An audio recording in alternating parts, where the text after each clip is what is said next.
한 길을 깨달을 것이라. 곧 지혜가 내 마음에 들어가며 지식이 내 영혼에 즐겁게 될 것이요. 아멘. 지혜를 얻는 방법과 잠언에 나타난 지혜를 얻는 방법과 또 지혜가 인도하는 길이 있습니다. 오늘 이 두 가지 주제로 가지고 오늘 하나님의 말씀 전하도록 하겠습니다. 우리 교회가 세워진 이래로 베이스 기타를 치면서 찬양 인도하는 분이 예전에 한 분이 있었습니다. 근데 오늘 또 베이스 기타로 찬양 인도하기가 쉽지 않은데 베이스 기타로 참 찬양 인도를 하는 걸 보니 오래간만에 한 7, 8년 전에 그런 찬양팀이 실제 있었고 베이스 기타로 찬양 인도를 하는 참 그때의 감회가 새로웠습니다. 혹시 오늘 찬양팀의 이름이 있습니까? 임마누엘. 예, 그냥 말씀 전하도록 하겠습니다. 임마누엘 찬양팀이군요. 예, 약간 좋습니다. 이름 좋습니다. 자, 지혜를 얻는 방법. 지난주까지 제가 두 가지를 이야기했는데 오늘까지 쳐서 세 가지로 정리를 하겠습니다. 첫 번째는 지난주에 설교한 거기 때문에 첫 번째 지혜를 얻는 방법은 구하는 겁니다. 야고보서 1장 5절 다 외울 수 있을까요? 너희 중에 누구든지 지혜가 부족하면 모든 사람에게 후히 주시고 꾸짖지 않는 자에게 구하면 하나님이 묻지도 따지지도 않고 꾸짖지 않는다는 말이 그 말이죠. 하나님이 여러분들에게 주신다 이런 내용입니다. 그런데 이 지혜를 구하는 사람이 적더라는 겁니다. 실상은 우리가 돈을 구하고 뭐 성적을 구하고 뭐 결혼을 구하고 이런 건 잘 구하지만은 건강 구하고 이런 건 잘하지만은 막상 지혜를 구하는 여러분 주변에 지혜 구하는 사람 봤습니까? 저는 잘 못 봤습니다. 여러분 지혜를 구하면 받는다. 이게 첫 번째 지혜를 받는 방법이고 두 번째는 제가 지난주에 이 이야기를 했습니다. 잠언 29장 15절에 나오는 방법이죠. 기도로 받을 수 있습니다만은 또 기도로만 받을 수 있는 것은 아닙니다. 우리가 모든 것을 받을 때 기도로만 받으려고 한다면 나중에 문제가 발생하게 된다는 걸 알게 됩니다. 왜냐하면 기도해도 못 받는 영역이 있기 때문입니다. 기도해서 못 받는 영역은 못 받는 일이 발생하면 그것은 기도와 금식과 철야로 해결하면 안 되고 접근을 다르게 해야 된다. 보통 제가 그때 그렇게 말씀했죠. 네가 변화되면 그 응답이 온다고. 기도로 안 되는 응답을 끝까지 기도를 물고 이래 가는 분이 있습니다. 그때는 삶을 변화시키는 게 응답받는 방법이 되겠죠. 그런 맥락으로 우리가 지혜를 받을 때에도 단지 기도해서만 지혜를 받을 수도 있지만 또 이런 인생의 여정 속에서도 지혜를 받는다. 채찍과 꾸지람입니다. 채찍은 뭘까요? 실제 몸에 맞는 거니까 고통으로 볼 수 있겠죠. 꾸지람은 여러분 말입니다. 누가 나에게 하는 직언, 누가 나에게 하는 비난도 된다고 생각. 비난, 책망. 여러분 이거 안 받으면 사람이 자기가 모든 걸 잘하는 것처럼 알고 자기가 그냥 대단한 사람인 것처럼 착각하는 경향이 있습니다.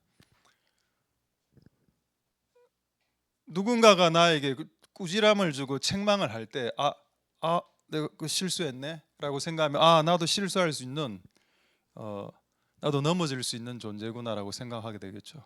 단 한 번도 꾸지람을 듣지 못한 사람 얼마나 교만하겠습니까? 그래서 여러분 누군가가 여러분들에게 책망하는 것을 너무 힘들게 하지 마십시오. 오늘도 저도 어떤 할아버지 한 분에게 책망을 들었습니다. 내용을 밝힐 수는 없고 내가 황당하기도 하고 그랬지만은 제가 곰곰이 오늘 예배 전에 생각해 보니까 맞네. 좀 기분 나쁜 것은 있었습니다. 내가 왜 이분에게 내가 욕을 들어야 되나. 기분은 나빴지만 앉아서 다시 생각해 보니 이 말도 맞네. 내가 일을 할 때 조금 더 깔끔하게 해야 되겠다. 그런 생각이 들었습니다. 사람을 조금 더 겸손하게 하죠. 그래서 채찍과 꾸지람을 싫어하지 마십시오. 칭찬하고 격려만 받으면 여러분 반드시 망합니다. 협찬과 격려만 받으면 여러분 반드시 망하죠. 근데 저는 여러분들의 꾸지람을 잘 안 하는 스타일입니다. 왜냐하면 제가 옛날에 여러 번 해봤는데 하니까 관계가 다 깨지더라고요. 그래서 저는 안 하기로. 근데 어떤 경우는 해드리는가 하면은 꾸지람을 원할 때 목사님 저에게 책망과 꾸지람을 좀 해주십시오 하면은 3시간 정도 합니다. 완전 박살 내죠. 근데 그렇게 원치 않는다면 절대 하지 않습니다. 정말 그가 겸손해져서 목사님 저에게 좀 내가 이렇게 신앙하고 있는데 좀 어떻게 가르쳐 주시오라고 말하기 각서를 쓰고 해야 됩니다. 신체 포기각서, 자존심 포기각서를 쓰고 하면은 이야기하고 그렇지 않으면 그 이야기하지 않는다. 근데 어쨌든 여러분 채찍과 꾸지람은 우리를 지혜롭게 합니다. 그리고 또 고통은 우리를 지혜롭게 하죠. 이걸 지난주까지 했습니다. 그러니까 곰곰이 한번 생각해 봅시다. 채찍이 왔을 때, 고통이 왔을 때 왜 지혜가 증가될까요? 그걸 생각해 본 적 있습니까? 채찍과 고난이 올 때 왜 나에게 지혜가 증가되지? 오늘 잠언은 그걸 말씀하고 있는데 그것을 설명해 줄 수 있는 또 다른 성경 구절이 있을 수 있을까? 있습니다. 자, 한번 확인해 보도록 하겠습니다. 시편 107편 20절 말씀에 우리가 고난을 당할 때 지혜가 증가된다. 자, 시편 107편 20절 저가 그 말씀을 보낸다. 이거 너무 제가 자주 한 말씀의 구절입니다. 저희를 고치고 하나님이 말씀을 보내서 힐링, 고친다, 치료한다. 우리의 마음을 위로한다. 그런데 위경에서 건진다. 위경이란 말을 오늘 현대어 번역을 오늘 확인을 해보니 이렇게 되어져 있었습니다. 저가 말씀을 보내서 위경, 죽을 고비에서 건진다. 죽을 고비, 구덩이 뭐 이런 내용입니다. 고통의 순간에 죽을 고비에 왜 지혜가 증가하나? 답이 나왔죠. 말씀이 오기 때문입니다. 하나님의 말씀이 지구상의 이 석학들, 신학자들 공부 많이 한 사람들보다도 훨씬 더 지혜롭습니다. 그분의 말이. 누가 그래 이야기하대요. 유명한 목사님의 설교를 듣는 것도 좋지만은 저자 직강을 들으라. 예수님이 직접 말씀하신 설교가 마태복음에 나와 있습니다. 마태복음 5장, 6장, 7장 산에서 설교하신 산상수훈, 산에서 설교한 내용 3장짜리 있죠. 저자 직강을 봐라. 그분의 말씀은 지혜 그 자체다. 그래서 우리가 죽을 고비에 빠졌을 때 하나님은 반드시 말씀을 보내고 그 말씀은 엄청난 지혜의 말이기 때문에 그것을 받는 순간 여러분의 지혜가 높아지게 되죠. 그렇다면 다시 하나 더 질문해야 됩니다. 왜 그때 말씀을 보내시나요? 왜 죽을 고비가 되었을 때 말씀을 보내십니까? 죽을 고비 전에 말씀을 보내면 말씀이 튕겨나가기 때문입니다. 내 삶에 고난이 오고 차이고 밟히고 뽑히고 막 이런 상황이 됐을 때 그때 귀가 열리고 내가 낮아지고 처절하게 낮아졌을 때 그때 하나님 말이 내 귀에 들립니다. 하나님은 내가 안 들을 때 말 안 합니다. 말 안 하는 것 같아요. 내가 들을 수 있는 태세가 되었을 때, 내가 들을 수 있는 마음의 마음가짐이 되었을 때, 마음이 낮추어졌을 때 그때 말씀하시는데 그때가 가장 가성비가 높고 가장 경제적이기 때문에 그때가 언제냐? 죽을 고비 때다. 인간이 죽을 고비를 들어가면 귀를 열고 듣습니다.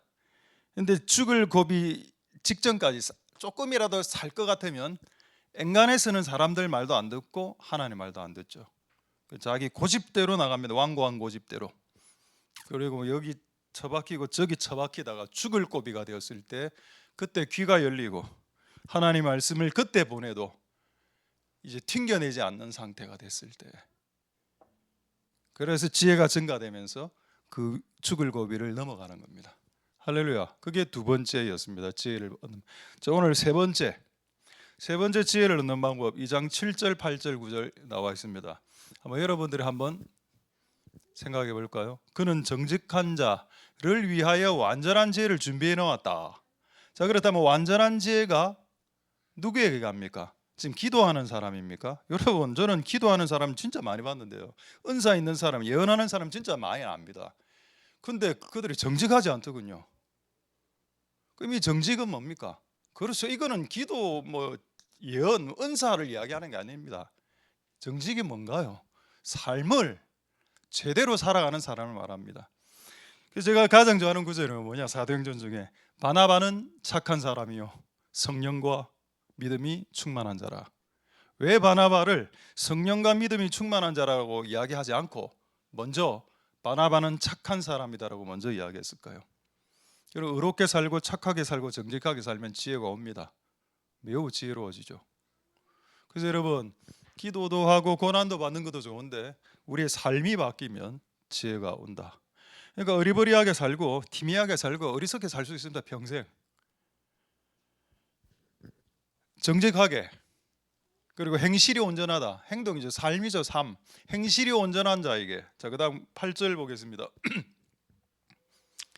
뭐 조금 어려운 내용인데, 공평의 길이란 말은 공평한 길을 걸어가는 사람이란 뜻이고, 성도들의 길이란 말은 성도가 뭐죠? 거룩한 사람입니다. 히브리어로는 하시딤, 헬라어로는 하기오스 막 이래 됐을 겁니다.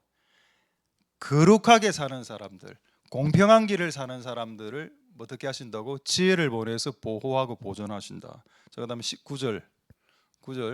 그런즉 네가 뭐 공의, 공평, 정직, 그리고 나중에는 모든 길을 깨닫게 된다. 분별하게 된다. 모든 선한 길을, 무엇을 선택해야 행복하게 되는지, 무엇을 선택해야 좋은 길인지를 반드시 깨닫게 된다. 근데 시작이 뭐였습니까? 정직한 자였습니다. 그렇죠? 그래서 이 세 번째 지혜를 얻는 방법이 뭔가? 살아. 제대로 사는 사람들에게 하나님께서 지혜를 준다는 겁니다. 저는 실제 이런 사람을 봤습니다.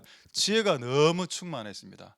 근데 너무 더러운 역겨운 죄를 너무 많이 짓는 겁니다. 진짜로 입에 담을 수 없는, 자기 머리가 너무 잘 돌아가니까 사기를 쳐도 너무 고급스럽게 치는 겁니다. 돈도 잘 떼먹고 이렇게 하면서 그가 가진 지혜가 점점 줄어드는 걸 봤고, 처음에 매우 어리석은 인간이었는데 착하게 살고 의롭게 사니까 지혜가 점점 증가되는 것도 보았습니다. 할렐루야. 그래서 여러분, 지금 현재 여러분들이 지혜를 난 많이 받았다, 작게 받았다가 중요한 게 아니고 지금부터 회개하면서 의롭게 정직하게 행실이 온전하게 살면 여러분의 지혜가 증가되게 될 것입니다. 할렐루야. 그게 성경이 말하는 거죠. 그래서 단지 기도 만능론주의자, 옛날에 제가 그랬습니다. 기도 만능론주의자, 기도만 해서 모든 것이 다 된다라고 생각하지 마시고, 기도도 해서 되는 영역이 있고, 고난을 통해서 되어지는 영역이 있고, 또 여러분의 삶이 바뀔 때, 삶을 제대로 살아갈 때 완전한 지혜를 통해서 또 이렇게 채워지는 영역도 있습니다. 그래서 이 세 가지를 다 해서 정말 하나님이 원하시는 충만한 그 지혜의 길로 나아갈 수 있게 되기를 소망드립니다. 할렐루야. 자, 잠언 2장 9절 한번 보겠습니다. 자, 그래서 어쨌든 이 세 가지 형태로 우리가 지혜를 얻게 되었을 때 이 결론이 뭔가요? 네가 모든 선한 길, 그 영어 성경에는 good이라고 나와 있습니다. good way, 좋은 길을, 가장 최고의 길을 분별하게 된다는 겁니다. 여러분, 이 구절을 딱 봤을 때 생각나는 신약 성경 한 구절이 떠올라야 됩니다. 이 구약의 성경 잠언의 말씀과 신약의 어떤 한 구절과 매칭이 되는데, 이게 이 유사한 말씀이 어딘가 있는데 신약에, 자, 한번 여러분들 맞춰볼 수 있겠습니다. 힌트를 드린다면 로마서에 있습니다. 선한 길을 분별하게 될 것이다. 가장 네 인생 헷갈릴 때요, 좌로 갈까 우로 갈까, 영등포로 갈까 청량리로 갈까, 이런 거 헷갈릴 때 여의도로 가라. 정확한 선한 길을 신약 성경에도 말하고 있습니다. 로마서 12장 2절 아마 없을 겁니다. 제가 읽어드리죠. 로마서 12장 2절. 너희는 이 세대를 본받지 말고, 이 세상, 세속, 더러운 세상, 그거 뭐죠? 착하게 살아라는 뜻입니다. 오직 마음을 새롭게 함으로 변화를 받아. 이 변화가 뭐죠? 제가 쓴 책의 제목입니다. 변화를 받아. 그러니까 마음을 더러운 세상 안 쫓아가고 마음을 바뀌어서 새롭게 착하게 살아가면, 그 다음에 영어 성경에 이렇게 되어 있습니다. Then, 그때 you will be able to 이래 나옵니다. 그때에 네가 하나님의 선하시고 기뻐하시고 완전한 뜻을 알 수 있다라고 이야기했습니다. 할렐루야. 그럼 아까 여러분 구약 성경은 뭐라고 이야기하고 있죠? 우리가 공평하고 그렇고 착하게 살 때 완전한 지혜가 우리에게 선한 길, 가장 내 인생에 정확한 선택을 할 수 있는 선한 길로 우리를 이끌어 가실 것이다라고 했던 구약의 말씀과 신약의 사도 바울이 이야기했던 네가 네 삶을 바꾸고 세속을 쫓아가는 것을 중단하고 이제 하나님을 향해서 네 마음의 변화를 일으켜서 의롭게 착하게 정직하게 공평하게 살아가면 가장 완전한 하나님 뜻을 알게 된다. 분별하게 된다. 근데 우린 그걸 잘 모르죠. 무엇이 하나, 내가 이 사람하고 결혼해야 되는지, 이 사람하고 결혼하는 그것도 잘 모르겠고, 내가 이 학교를 가야 되는지 잘 모르겠다는 겁니다. 그래도 우리가 이걸 빨리 정리를 해서 우리 인생 가운데 가장 선한 길, 그리고 가장 완성된 길, 그리고 우리에게 즐거움을 줄 수 있는 가장 최고의 길을 향해서 분별하는 것, 그것이 지혜가 있어야 가능한 것인데, 그것을 이 세 가지 방법으로 얻어내시는 복된 여러분들 되실 수 있길 소망드립니다. 자, 최근에 우리 교회 예를 한번 들어보죠. 저는 우리 교회를 이렇게 개척하면서 우리 교회와 다른 교회가 이렇게 합병병합. 근데 여러분 단어 잘 써야 됩니다. 우리 희망찬 교회하고 합병하는 거 아닙니다. 그리고 병합하는 것도 아니고 희망찬 교회가 우리 교회하고 연합하는 겁니다. 병합이나 합병이라는 단어를 쓰면 하나가 갑이 되고 하나가 을이 되거든요. 그런 단어를 쓰지 마시고 연합교회다라고 생각하시면 되겠습니다. 연합인데 이런 걸 생각해 본 적이 없습니다. 저는 내 인생 가운데. 근데 갑자기 이게 스토리가 길기 때문에 지금 설명 못하지만 갑자기 이게 확 들어왔고 희망찬교회가 훅 들어오면서 갑자기 이제 다음 주부터 같이 예배를 드리게 되었는데, 그리고 감사하죠. 왜냐하면 4주차가 원래 밥이 없는데 이분들이 4주차 밥을 자기들이 하겠다 해서 다시 밥이 원위치로 다 됐습니다. 제가 지난달 4주차에 다음 주 4주차죠. 다음 주까지 우리 다음 주에 밥이 없습니다. 그러면 막 실망하면서 가는 분들 내가 뒷모습이 너무 아련하더군요. 그래서 희망찬 교회가 오면서 그 부분을 메꿔 주니까 또 우리는 또 감사할 따름이죠. 근데 이게 하나님 지혜인 것 같다는 겁니다. 와, 이 하나님의 길이란 우리가 이렇게 할까 저렇게 할까 막 헷갈릴 때 하나님 내가 전혀 생각지도 못한 제3의 길을 준비하고 계셨고, 근데 이 길이 가장 우리에게 퍼펙트한 길, 하나님의 선하시고 기뻐하시고 온전하신 길, 이 올해 2025년 3월부터 시작되는 두 개 교회 연합의 예배의 이 형태의 길, 참 이건 놀라운 하나님의 지혜다라고 어느 누구도 부인할 수 없을 겁니다. 할렐루야. 그래서 여러분 우리의 인생 가운데 우리가 하나님 뜻 가운데 쭉 이렇게 살아가면 이 정말 하나님이 정말 선한 길을 우리에게 보여주실 겁니다. 가장 완전한 길, 가장 플러스 되는 길로 우리를 이끄시고 그것이 지혜가 이끄는 길이다라는 것을 오늘 여러분들에게 말씀드리고 싶습니다. 할렐루야. 자, 마지막 한 구절 보고 말씀을 마치도록 하겠습니다. 이사야 30장 20절 21절 보고 말씀하시. 이것도 비슷한 내용입니다. 이것도 제가 정말 자주 이야기한 말씀의 구절이죠. 주께서 너에게 환난의 떡, 고생의 물, 고생입니다.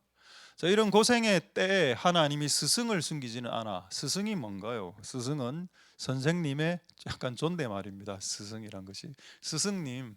자, 스승님은 숨기지 않아. 이 스승님 누구일까요? 뭐 목사가 될 수도 있고 나에게 훈계와 책망과 꾸지람을 주는 어떤 존재, 선배, 어떤 뭐 할아버지 할머니일 수도 있고 또 성령님일 수도 있습니다. 하나님이 그래 아니면 사람을 통해서든 하나님 자신이 직접 하든 간에 우리에게 뭔가를 말하죠. 스승은 말하는 티처, 선생님은 말하는 사람입니다. 그렇죠? 언제 말합니까? 환난의 떡 고생의 물, 이게 어떤 타이밍인가요? 죽을 고비 위경, 죽을 고비 위경, 죽을 고비 환난의 떡 고생의 물을 마시고 있을 때 그때 그제서야 귀를 엽니다. 사람은 그전에는 하나님 말씀에 별 관심도 별로 없습니다. 근데 고생이 딱 오면은 하나님 말씀에 귀를 기울이게 되죠. 자, 그다음 21절 보겠습니다. 자, 이때 너희가 우편으로 치우칠 수도 있고 그 막 고생하다 보면 좌편으로 치우쳐서 엉뚱한 것을 잡으려고 하고 막 우편으로 치우쳐서 하여튼 치우치는 일이 발생하는데, 근데 하나님 내버려 두지 않는다는 거면 내 뒤에서 말소리가 들렸죠. 자, 여기서 중요한 한 단어가 나옵니다. 이 길이 정로다. 정로가 뭔가요? 정로. 정로는 바른 길의 한자말입니다. 정로, 바를 정자, 길로자. 이것이 정로다. 바른 길의, 이 바른 길의 의미가 뭔가요? 아까 로마서 12장 2절의 말씀과 오늘 잠언 2장의 말씀을 이렇게 믹스해 봅시다. 여기서 정로, 바른 길이 뭔가요? 가장 선한 길입니다. 가장 완전한 길, 하나님의 기뻐하시고 선하시고 기뻐하시고 온전하신 완전하신 길입니다. 퍼펙트한 그 길, 그거를 가르쳐 준다. 언제? 죽을 고비 때에. 내가 막 고생의 떡과 이 먹으면서 막 좌우로 막 우왕좌왕할 때, 그때 이 길이 바른 길이야, 이 길로 가 라는 음성이 그제서야 들리게 됩니다.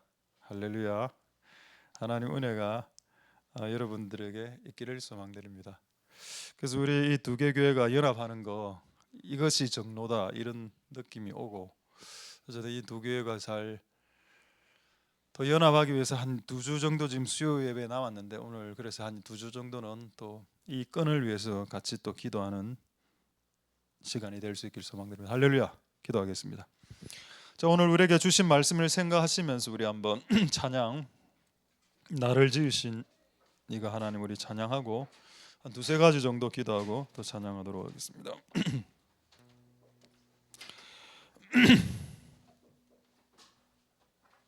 자, 나를 지으신 이가 하나님,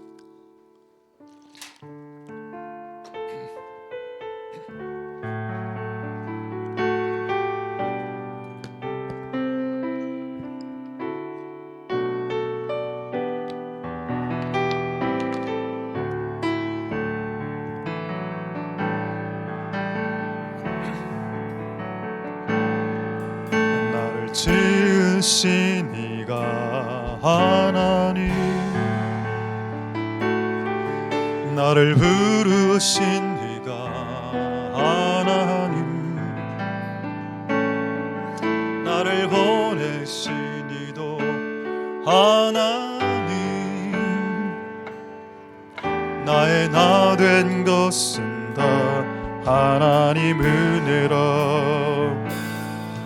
나의 달려갈 길 다하도록,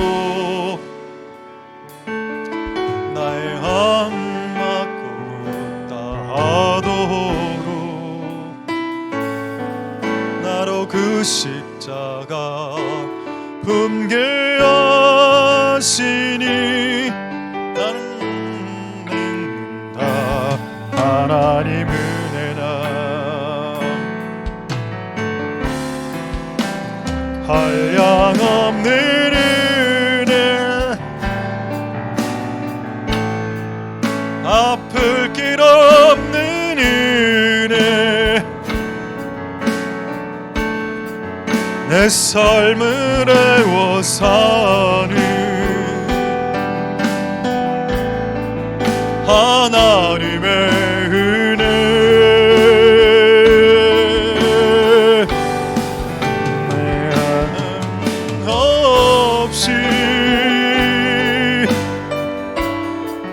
그 땅을 밟음도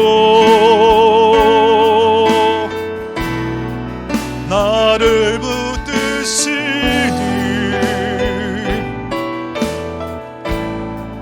하나님의 은혜. 우리 다시 한번, 나를 지으신 이가 하나님, 나를 지으신 이가 하나님,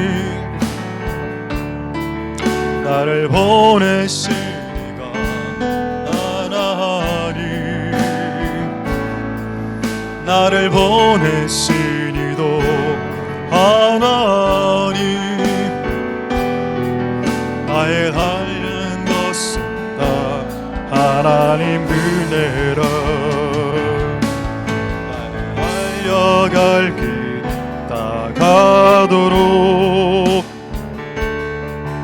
나의 마지막 호흡 다하도록 나로 그 십자가 은께 하시니 나의 나 된 것은 다 하나님 은혜라.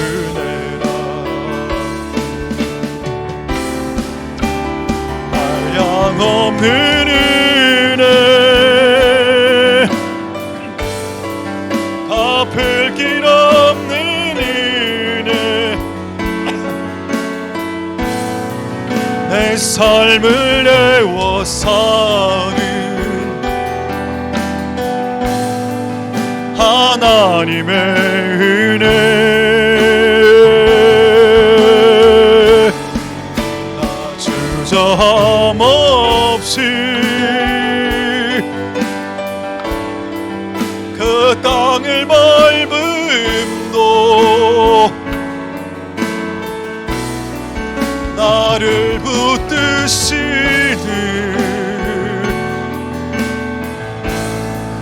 하나님의 은혜. 한량없는 은혜 한량없는 은혜 갚을 길 없는 은혜 내 삶을 애워 사는 하나님의 은혜. 나 주저함 없이 그 땅을 밟음도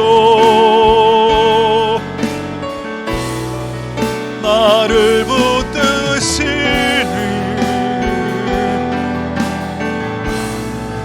하나. 우리 마지막으로 한량없는 은혜 한량없는 은혜 갚을 길 없는 은혜 내 삶을 내워 사는 하나님의 은혜. 나 주저함 없이 그 땅을 밟음도 나를 붙드시는 하나님의 은혜. 우리 첫 번째 이렇게 한번 기도하겠습니다. 지혜가 부족한 자들, 분명히 지혜가 부족한데 돈을 구하고 있더군요. 이 사람 지혜를 받아야 될 것 같은데 그다 은사를 구하는 걸 내가 봤습니다. 아닌데 지금 이 사람 지금 은사가 지금 중요한 게 아니고 인생을 살아가는 지혜가 없는데 분명히 지혜를 구해야 되는데 어떤 사람은 성진과 결혼과 지혜를 받아야 좋은 남편과 이상한 남편을 분별할 수 있을 텐데 그런 안타까움을 가지고 있습니다. 하나님 우리에게 지혜를 주시옵소서. 후히 주시고 꾸짖지 않는 자에게 구하라 그리하면 주시리라. 채찍과 꾸지람이 고통의 삶이 우리로 하여금 지혜의 길로 인도하고 또 우리가 정직하고 의롭고 착하게 살아갈 때 행실이 온전한 자에게 주시는 완전한 지혜가 있으니 하나님 날마다 이 세 가지의 방법으로 우리의 지혜가 날마다 충만해지게 축복하옵소서. 통성으로 한번 기도하겠습니다. 할렐루야. 하나님 감사를 드립니다. 역사해 주시고 은혜 베풀어 주시기를 소망드립니다. 하나님 우리에게 가장 완전한 지혜를 허락하여 주시기를. 많은 사람들이 질병이 낫길 기도하지만 그 병에 걸리지 않는 방법을 제로 안다면 많은 사람들이 결혼을 기도하지만 좋은 남자와 나쁜 남자, 좋은 여자와 나쁜 여자를 분간할 수 있는 지혜가 없는 상태에서 그 결혼을 하며 그것이 무슨 의미가 있겠으며 하나님 불쌍히 여겨주시길 소망드립니다. 지금 지혜를 봐야 되는 시기인데 은사를 구하고 있습니까? 이 사람은 지금 은사를 받아야 될 사람이 아니고 이 사람은 지혜를 통해서 삶을 바꾸어 나가야 되는 사람인데 왜 지혜를 구하지 못하는지요? 우리의 삶을 통해서 고난과 채찍질과 환난의 떡과 고난의 물 통해서 지혜가 증가되고 죽을 고비를 맞이하여 우리의 귀가 열려 하나님의 말씀에 지혜의 말씀을 들어 우리의 지혜가 증가되고 우리의 삶이 정직자의 삶을 살아가가 우리의 삶 가운데 지혜가 증가되며 축복하여 주시기를 소망드립니다. 역사의 주기를 보여주시옵소서. 우리 두 번째로 이렇게 기도하겠습니다. 지혜가 인도하는 길은 가장 선한 길. 로마서 12장 2절. 네가 이 세대를 본받지 않고 마음이 새로워져 하나님을 추구하면 그때서야 비로소 하나님의 선하시고 기뻐하시고 완전하신 뜻과 길을 알 수 있다. 알게 될 것이다.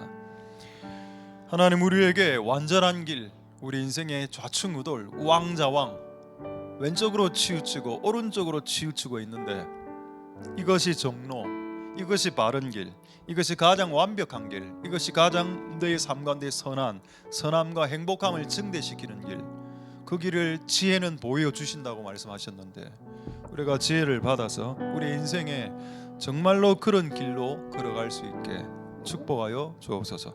두 번째로 기도하겠습니다. 할렐루야. 하나님 감사를 드립니다. 주님 역사하여 주시기를 소망드립니다. 하나님 아버지 도와 주시옵소서. 주님 우리의 예배를 주님 받아주시기를 소망드립니다. 하나님 아버지 도와주시옵소서. 역사하여 주시기를 소망드립니다. 하나님 가장 공평하고 가장 선하고 가장 즐거운 길로 우리를 이끌어 주옵소서. 이것이 정로다. 이것이 바른 길이니 우리를 바른 길로 인도하여 주시기를 소망드립니다. 하나님 아버지 도와주옵소서. 역사하여 주시기를 보여주시옵소서. 하나님 도와주시옵소서.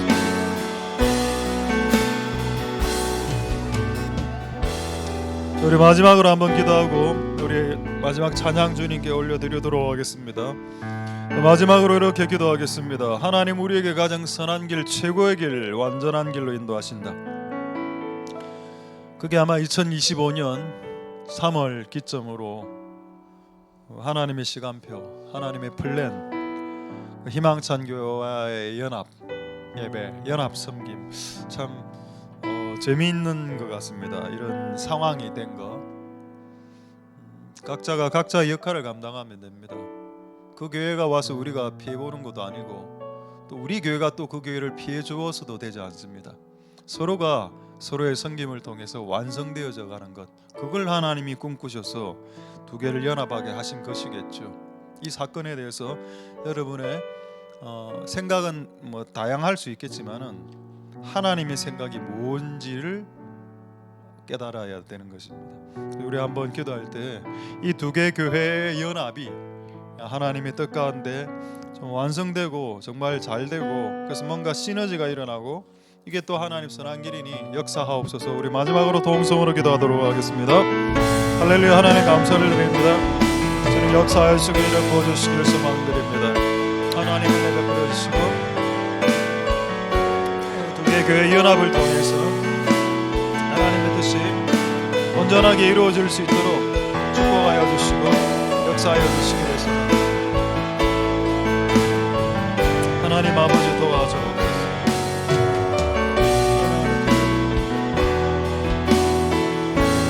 아버지 역사하여 주시기를 보여주시옵소서. 하나님 아버지 도와주소서. 우리의 예배와 우리의 찬양과 우리의 기도를 들어주옵소서.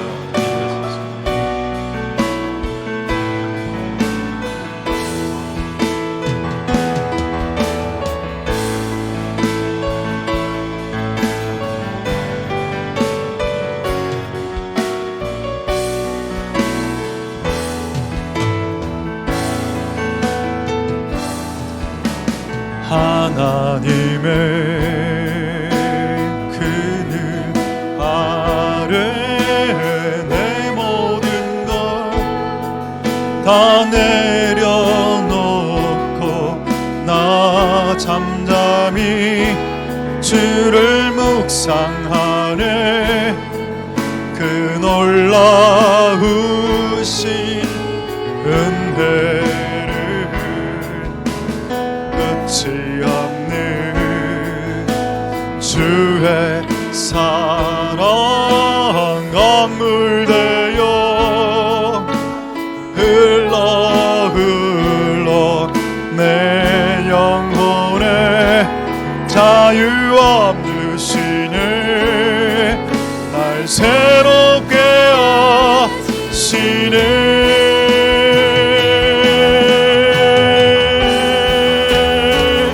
하나님 사랑 그 사랑 날 하얗게 하네. 하나님 사랑 그 사랑 날 회복해 하네. 하나님의 그늘 아래 하나님의 그늘 아래 내 모든 것 다 내려놓고 나 잠잠히 주를 묵상하네. 그 놀라우신 은혜를 끝이 없는 주의 사랑 강물되어 흘러 내 영혼에 자유 얻으시네.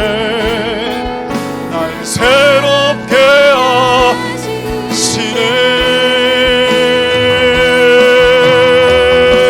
하시네.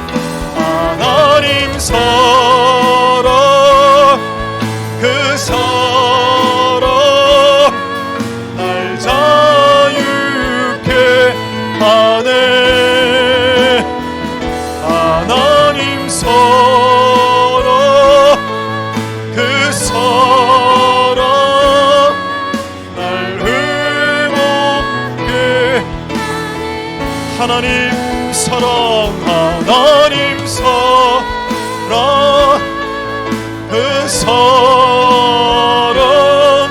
날 자유케 하네. 하나님 사랑 그 사랑 날 회복해. 그럼 마지막으로 하나님 사랑 하나님 사랑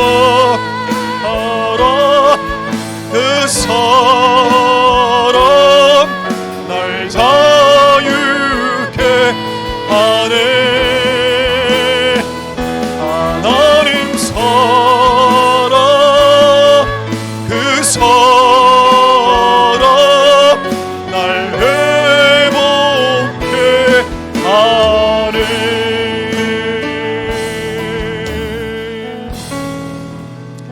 오늘 우리에게 주신 말씀 각자 생각하시고 자유롭게 기도하시고 돌아가시도록 하겠습니다.